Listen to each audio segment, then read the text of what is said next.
Tahukah kamu bahwa dahulu ada seorang Habib yang menjadi salah satu orang terkaya di Batavia? Penasaran kan? Yuk kita bahas. Beliau dikenal dengan sebutan Saudagar Baghdad. Nama beliau adalah Sayyid Abdullah bin Alwi Alatas, seorang yang terlahir di Kampung Arab Pekojan tahun 1840 Masehi. Di masa hidupnya, beliau dikenal seorang saudagar dan tuan tanah di masanya. Bahkan, beliau dikenal memiliki tanah dari Pondok Betung di Bintaro hingga Pondok Cabe di Ciputat, yang luasnya sekitar 5.000 hektar. Beliau dikenal dekat dan bersahabat dengan pelukis terkenal Raden Saleh bin Yahya. Bahkan, kala Raden Saleh dipenjara dan rumahnya dilelang, maka rumah sahabatnya itu dibeli oleh Sayyid Abdullah bin Alwi Alatas, yang sekarang rumah tersebut menjadi Taman Ismail Marzuki dan Rumah Sakit Cikini.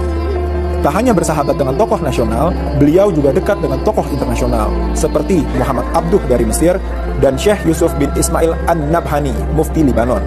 Dengan alasan tersebut, beliau sering berkunjung ke Mesir dan Timur Tengah. Sayyid Abdullah juga aktif dalam pergerakan Islam dalam melawan kolonial, hingga beliau menjadi ancaman serius pemerintah kolonial kala itu.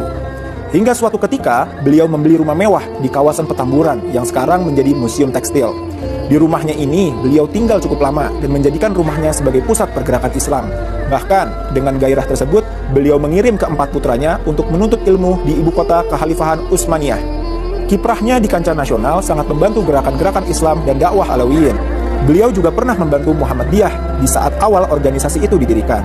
Dan perguruan Islam Al-Irsyad ketika didirikan mendapat bantuan dari beliau sebanyak 50.000 gulden. Perhatiannya yang besar terhadap pendidikan, beliau tunjukkan dengan membangun sebuah lembaga pendidikan yang bernama Al-Atas School di Tanah Abang, yang merupakan sekolah Islam modern pertama yang memadukan pendidikan agama dan pendidikan barat. Bahkan, kediamannya yang sekarang menjadi museum tekstil pernah menjadi tempat diadakannya Muktamar NU di Jakarta. Masih ada yang ingin kamu ketahui? Jangan lupa komen di bawah ya. Dan jika kamu merasa video ini bermanfaat, yuk di-share videonya. Sekali lagi ya.